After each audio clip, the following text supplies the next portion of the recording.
लो भाइयों, फौज के मजीद 3 अफसरान जो है वो गिरफ्तार कर लिए गए हैं। साथ ही साथ इमरान खान साहब ने भी ये कह दिया है कि जनरल फैज़ हमीद कीमती असासा थे, उनको ज़ाया नहीं करना चाहिए था। तो ये जो 2 बयान आए हैं, इसके बाद एक बड़ी अहम डेवलपमेंट जो है वो इस वक्त पाकिस्तान के अंदर होती हुई नज़र आ रही है। ताज़ा जो खबर है वो आपके साथ शेयर कर लेते हैं। फैज़ हमीद साहब के कोर्ट मार्शल के बाद हम ये देख रहे हैं कि पाक फौज की जानिब से मजीद 3 अफसरान जो है उनको गिरफ्तार कर लिया गया है और उनके ऊपर जो इल्ज़ाम आयद किए जा रहे हैं वो ये इल्ज़ाम आयद किए जा रहे हैं कि एक तो ये कि वो मुल्क के खिलाफ अदम इस्तेहकाम के लिए काम कर रहे थे, उन्होंने फौजी जो कंडक्ट है उसकी खिलाफ वर्जी की है और बाद में रिटायरमेंट के बाद ये तीनों रिटायर अफसरान हैं, ये मैं आपको क्लियर कर दूँ। और जो गो के ISPR की जानिब से नहीं बताया गया है कि ये फौजी अफसरान किस रैंक के हैं, लेकिन जो हमारे ज़राए हैं वो ये बता रहे हैं कि 2 ब्रिगेडियर रैंक के बंदे हैं और एक बंदे का जो ताल्लुक है वो कर्नल रैंक से है। तो 3 बड़े अफसरान के मतलब जो रिटायर्ड अफसरान थे और बड़े उहदों से रिटायर हुए थे, इन तीनों को गिरफ्तार किया गया है और उनके खिलाफ जो है वो कार्रवाई का भी बाज़ाब्ता तौर पर आगाज़ कर दिया गया है। और इसमें एक और बड़ी अहम बात जो है वो आपके लिए यकीनी तौर पर हैरानकुन होगी,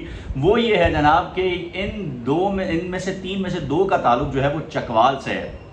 चकवाल की जो निस्बत है फैज़ हमीद के साथ वो क्या है वो मेरे ख्याल में आप मुझसे ज़्यादा बेहतर जानते हैं। और इन अफसरान के खिलाफ एक बात तो बड़ी क्लियर है कि ये अफसरान फैज़ हमीद साहब के साथ मिल के जो है मुल्की सियासी अदम इस्तेहकाम के खिलाफ जो है वो काम कर रहे थे और न सिर्फ काम कर रहे थे बल्कि इसके साथ साथ ये भी इत्तलात हैं कि इमरान खान को रिलीफ देने के हवाले से भी इन तीनों अफसरान का जो है वो बड़ा किरदार रहा था। और एक और चीज़ जो बड़ी अहम है आपके साथ शेयर करने के, अडयाला जेल के जो डिप्टी सुपरिटेंडेंट हैं उनको भी गिरफ्तार कर लिया गया है। उनके बारे में ये कहा जा रहा है कि जेल से इमरान खान के जो पैगामात बाहर पहुंचाए जाते हैं और इमरान खान का जो रवाबित रखे जाते थे इन खुफिया एजेंसी के साबिक एहलकारों के खिलाफ, इन लोगों को इन पैगामात पहुंचाने में उस डिप्टी सुपरिटेंडेंट जेल जो है उनका एक बड़ा किरदार जो है वो रहा है। इसी वजह से उनको गिरफ्तार कर लिया गया है और बड़े अहम इंकशाफात जो है वो सामने आ रहे हैं। तो ये एक बड़ी अहम चीज़ है जिसके ऊपर अब फौज जो है उसने फैसला कर लिया है कि जो लोग भी इस मुल्क को सियासी अदम इस्तेहकाम का शिकार करना चाहते हैं, आप अगर ISPR की प्रेस रिलीज देखें तो उसमें भी ये लिखा है कि ये मुल्क को अदम इस्तेहकाम का शिकार करना चाहते थे, मुल्क के खिलाफ इन्होंने जो है वो साजिशें की हैं फौजी अफसरान ने, जिसकी वजह से इनको जो है वो गिरफ्तार किया गया है और उनके खिलाफ मजीद तहकीक की जा रही है। तो एक बात तो बड़ी क्लियर कर दी है फौज ने। आप देखिए कि एक साबिक DG ISI का पकड़ा जाना, फिर एक कर्नल रैंक के बंदे का पकड़े जाना, 2 ब्रिगेडियर रैंक के बंदों का पकड़ा जाना, ये इस बात की गमाजी करता है कि Hafiz Munir chief of army staff जो है आसिम मुनीर साहब, उन्होंने ये फैसला कर लिया है कि फौज को हर किस्म की सियासत से जहां बात करना है तो वहीं फौज के अंदर जो एहतसाब का अमल है उसको जरूर पाए तकमील तक पहुंचाना है। तो मेरे ख्याल में ये एक बड़ी अच्छी डेवलपमेंट है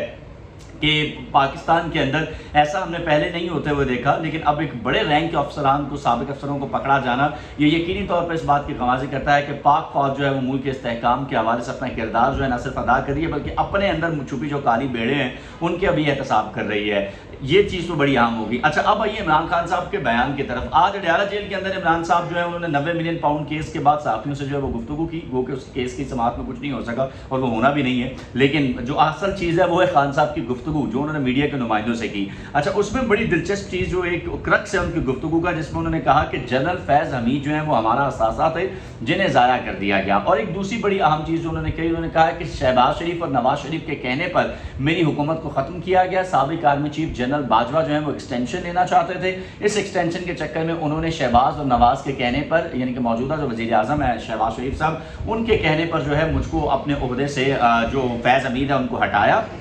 और मुझे भी जो है वो माजूल किया गया, इनके मुझे भी प्राइम मिनिस्टर के ओहदे से जो है वो हटाया गया। इसके साथ साथ उन्होंने ये भी कहा कि जनरल फैज़ हमीद का एहतसाब जो है वो होना चाहिए फौज के अंदर, ये अच्छी बात है। अब ये जो एक बयान है ना उनका कि फैज़ हमीद का एहतसाब जो है वो होना चाहिए, ये एक बड़ी अहम चीज़ है कि इमरान खान साहब उस बंदे का जिसको एक तरफ वो कह रहे हैं कि वो हमारा बड़ा कीमती असासा थे और उनको ज़ाया कर दिया गया, और फिर कहते हैं कि उसका एहतसाब जो है वो ज़रूर होना भी चाहिए। और उनके ऊपर जो इल्ज़ामात हैं फैज़ हमीद साहब के ऊपर, ये हम अपनी गुज़श्ता वीडियो के अंदर जो है वो बता भी चुके हैं, जो कि आप इसी चैनल के ऊपर जो है वो देख सकते हैं। और इसके साथ साथ ही आपको ये भी आगाह करें कि इमरान खान साहब जो हैं उन्होंने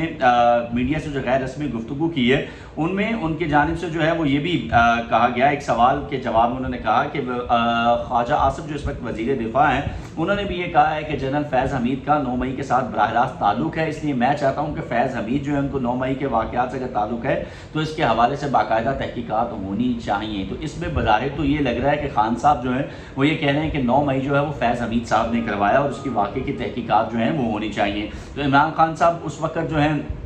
फैज़ हमीद साहब की तारीफ़ों के पुल बांध रहे थे और अब फैज़ हमीद के खिलाफ भी कह रहे हैं कि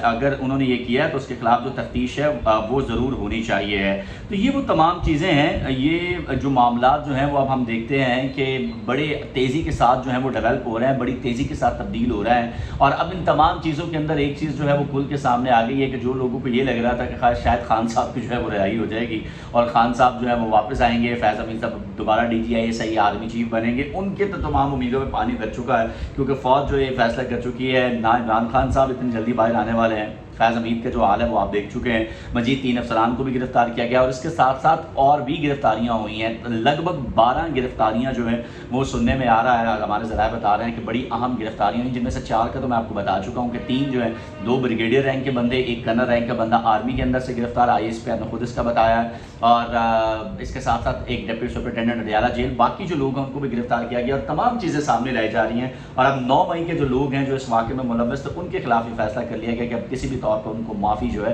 वो नहीं दी जाएगी। लिहाजा अब आने वाले दिनों के अंदर चीज़ें बड़ी तेज़ी के साथ जो है वो तब्दील होने के लिए जो है वो जा रही हैं। और अब देखना यह है कि आगे चल के ये मज़ीद चीज़ें किस तरफ जाती हैं। बात की जा रही है एक्सटेंशन के हवाले से कि शायद जो मौजूदा आर्मी चीफ है जनाब हाफिज़ आसिम मुनीर साहब,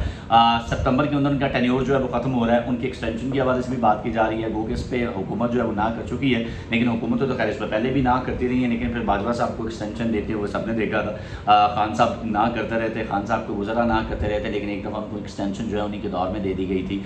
फिर जो मौजूदा चीफ जस्टिस ऑफ पाकिस्तान है काजी फ़ायज़ ईसा साहब, उनके एक्सटेंशन के हवाले से भी बातें आ रही हैं। तो खैर ये तो आगे चल के ज़रूर पता लग जाएगा, लेकिन एक चीज़ का तो फैसला होगा कि इस मुल्क के अंदर से तमाम काली भेड़ें जो हैं, चाहे वो फ़ौज में, वो सियासत में, वो कहीं में है, उनका खात्मा जो है वो किया जाएगा। मिलता है आपसे अगली वीडियो में। मुझे कहते हैं अयाज़ असलम, आप देख रहे थे मेरा डिजिटल चैनल अल्लाह के बाद।